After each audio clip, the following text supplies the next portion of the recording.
Kasi ate, bigyan natin na yan sa ate. Huwag ka sa, ikaw na. Bigyan natin ng ampalaya kasi para, yan po yung ano, ngalakal. Bigyan natin, nandito kami sa aming, pili ang mga dagko. Ikaw lang mukuan para maka-choice ka. Ang mga dagko ha. Dai. Puno, sa punuan gyud, sa punuan. Punuan gyud. Si ate. Punuan nga ibili ng plastic, ibili ng plastic. Saya ako ipakuan para ma-enjoy siya ba. Ibutang diri plastic ay, para na. Kanala kay. Susunod bong ha. Ikaw it. Napita pali ha. Dasa mo tubangan, ay lang atog layo, dasa pikas. O kana, kuha na. So, at least makabigay tayo ng konting tulong. Kahit gaano ba?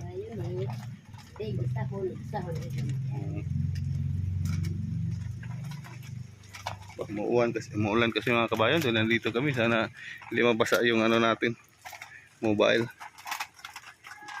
Balik na, babalik na. So, para mag-enjoy siya. Gisian na lang plastic, gisian. Na yung mga tape na. So, siya ang ano ko sa ampalaya para mag-enjoy siya. Pasak, lalo siya. Pasak na. So, nasa harapan pa ni mo. Ay lang tanaw nga ito liyo. Ay, gana. Butang sa mama.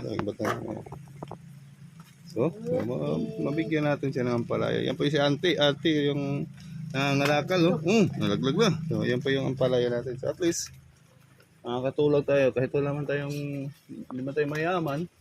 Okay na yan. Okay na nga. Kuwang pa?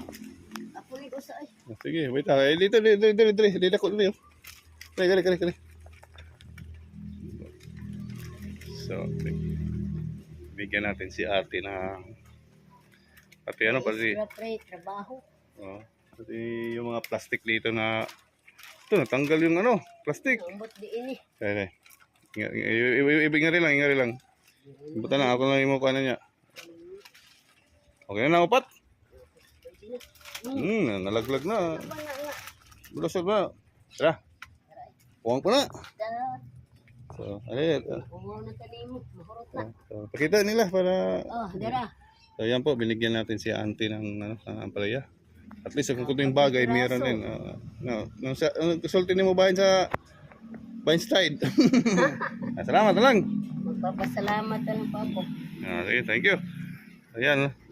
Bigyan natin ng mga pang-scrap to. Sige, muna ka.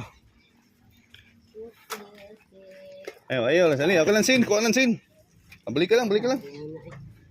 Sin. Ayaw lang, sali. Kaning planggana. Bihatag ang tanin na akong planggana. Pero gamit mo sa mamasa-masa ko. Ukat ka lang, Sin. Para di may makuha. Okay lang ka lang, Sin. Ayaw na, nangangabot sa kilo. Ay, di, tigyo muli mo. Magtinig mo. Sige, di lang, sali. Kabayan. So, at least nakakabigay tayo na kay ate. Kanala ko sa kay man ako ianda, nantay lagi pinundok. Balik ka na yung bangko. Bangko ba ka na? Ano ba? Dala na. Maulan. Bigay na lang natin to. Kaysa mag-ano dito. Bigyan natin din. Yan. Bali. Bugat naman siguro. So, sige, iman na balikon? Ay, gawas na lang daan. Balik ka na masudsud. Salamat mga kabayan sa inyong mga subaybay kay Rick TV Official. Yan po si ate sa mga ganyan mga konting para nakakabigay tayo ng ampalaya kanya sa mga scrap dito na lang gamit kaysa itatapon lang na walang ano. Ate. Sige, daghang salamat. Palabas na po yan si ate. Kahit pa paano makakabigay pa tayo ng konting tulong. Hindi man malaking hindi malaking bagay, at least sa yung puso talaga na may bigay pa. Thank you for watching mga kabayan. Bye.